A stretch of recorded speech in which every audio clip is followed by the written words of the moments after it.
Smart আৰক্ষীৰ নিদ্ৰা হৰণ কৰিছে চোৰে। প্ৰতিখন আৰক্ষী থানাকে অপেন চেলেঞ্জ দি গৈছে চোৰে আৰু এইবাৰ গড়চুক আৰক্ষী থানাক অপেন চেলেঞ্জ দি গ'ল চোৰে। নিশা গুৱাহাটী মহানগৰীৰ লখৰা হাউকুচি জোনাকী নগৰৰ শংকৰপথৰ বাইলেন 8ত থকা এখন দোকানত চোৰে প্ৰৱেশ কৰিলে আৰু চোৰে প্ৰৱেশ কৰি লুটি লৈ গ'ল সকলো সামগ্ৰীৰ লগতে যিখন দগাপল্লাৰে জোখা হয় সেইসমূহ সামগ্ৰীও লৈ যোৱা পৰিলক্ষিত হ'ল। এয়া হৈছে পৰিৱেশ। সতীৰ্থই দেখুৱাইছে বাহিৰ ভাগত সামগ্ৰী পৰি আছে, এতিয়াও চেম্পুৰ পেকেট পৰি আছে, নগদ ধন পৰি আছে। তাৰ বিপৰীতে ভিতৰত থকা নগদ ধন দাগাপাল্লা লৈ গৈছে আৰু এই মুহূৰ্তত গড়চুক আৰক্ষী থানাৰ বিষয়ববীয়াসকল আহি উপস্থিত হৈছে আৰু তেখেতসকলে BNS নতুন ভাৰতীয় সংহিতা আইন অহাৰ পিছত তেখেতসকলে ভিডিঅ'গ্ৰাফী কৰিবলৈ সেয়েহে কেনেকৈ কি হৈছে চাই আছে। চাবি মালিকৰ লগত আছে। তাৰপিছত এইখন যিখন চাটাৰ দেখিছে দোকানৰ চাটাৰ ভাঙি লৈ গৈছিলে আৰু এই বাসগৃহটো হৈছে বা দোকানখন হৈছে কৃষ্ণা কলিতা আৰু কৃষ্ণ কলিতা এগৰাকী বিধৱা মহিলা, যিগৰাকী মহিলাই দোকান দিয়ে স্বাৱলম্বী হৈছিলে আৰু দোকানখনেৰে তেখেতৰ ঘৰখনৰ পোহপাল কৰি আহিছিলে। দুগৰাকীকৈ তেওঁৰ সন্তান আছে, কন্যা সন্তান, আৰু তেখেত দুগৰাকী পঢ়ি আছে। তাৰ বিপৰীতে এই কৃষ্ণা কলিতাই লোন লৈ এনেদৰে দোকানখন চলাই আছিলে আৰু সম্ভৱ হ'লে আমি কিছু কথা জানিবলৈ চেষ্টা কৰিম আৰু ভিতৰ ভাগৰ সতীৰ্থ পৰিৱেশ যদি সম্ভৱ হয় দেখুৱাব যে ভিতৰ ভাগত সকলো সামগ্ৰী খালী হৈ গৈছে আৰু দগাপল্লাখনো লৈ গৈছে, যাৰ বাবে তেওঁ কিছু অসুবিধাৰ সন্মুখীন হৈছে। কি হৈছিলে বাইদেউ? ৰাতিটো মই ভালকৈ তলা মাৰি শুই আছোঁ। পুৱা উঠি দেখা পাইছোঁ যে টেম্পুবিলাক বাহিৰত পৰি আছে। চাটাৰখন আধা খোলা আছিলে আৰু এতিয়া মই আৰক্ষীক জনাইছোঁ, তেওঁলোক আহিছে আৰু মোৰ নগদ পইচা অলপমান আছিল 4,000 টকা আৰু চাউলৰ বেগ, গুটকা জাতীয় বস্তুখিনি লৈ গৈছে। এইখিনিয়ে আৰু নিছে দগাপাল্লা নিছে। এতিয়া মানে অলপ ভয় খাইছোঁ আৰু দিয়কচোন।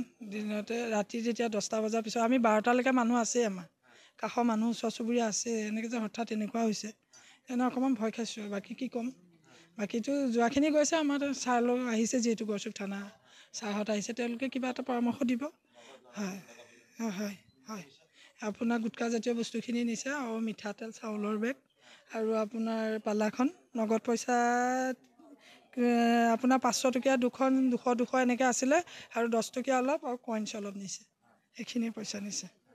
কিন্তু বেছি মানে নাই মানে হৈছে হয়, এইটো লোন আছে মোৰ, ধাৰ আছে।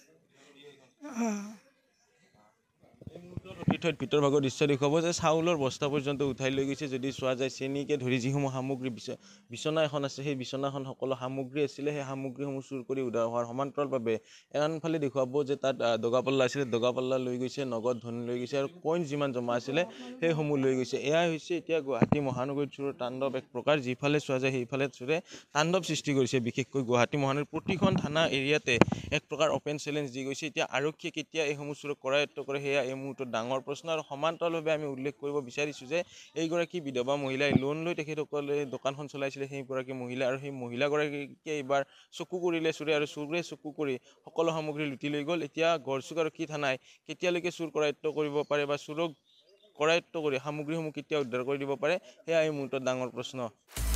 আপুনি বিচৰা বাতৰি পাব কেৱল নিউজ 18 এপত। নিউজ 18 এপ ডাউনলোড কৰিবলৈ স্কেন কৰক এই QR কোড। গুগল প্লে ষ্টৰতো পাব এই নিউজ 18 এপ।